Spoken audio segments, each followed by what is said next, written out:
രാജ്യത്തെ യുവതീ-യുവാക്കളെ ഇത്രയധികം അവഗണിച്ച ഒരു ബഡ്ജറ്റ് നമ്മുടെ രാജ്യത്തിൻ്റെ ചരിത്രത്തിൽ ഇതുവരെ ഉണ്ടായിട്ടില്ല. യുവാക്കളോട് യുദ്ധപ്രഖ്യാപനം നടത്തുന്ന ബഡ്ജറ്റാണ്. രാജ്യത്തെ ഏറ്റവും ഗുരുതരമായ രണ്ട് പ്രശ്നങ്ങൾ, ഒന്ന് തൊഴിലില്ലായ്മയും രണ്ട് വിലക്കയറ്റവുമാണ്.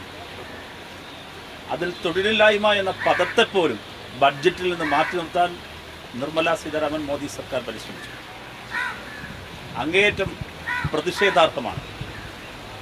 രാജ്യത്ത് തൊഴിലില്ലായ്മ അതീവ രൂക്ഷമാണ്. സ്ഥിരം നിയമനങ്ങളൊന്നും നടക്കുന്നില്ല. ഉള്ളത് കോൺട്രാക്ട് ലേബറിംഗ് ആണ്. അഭ്യസ്തവിദ്യരായ യുവതി യുവാക്കൾ രാജ്യത്ത് സ്ഥിര വരുമാനമില്ലാതെ ബുദ്ധിമുട്ടുകയാണ്.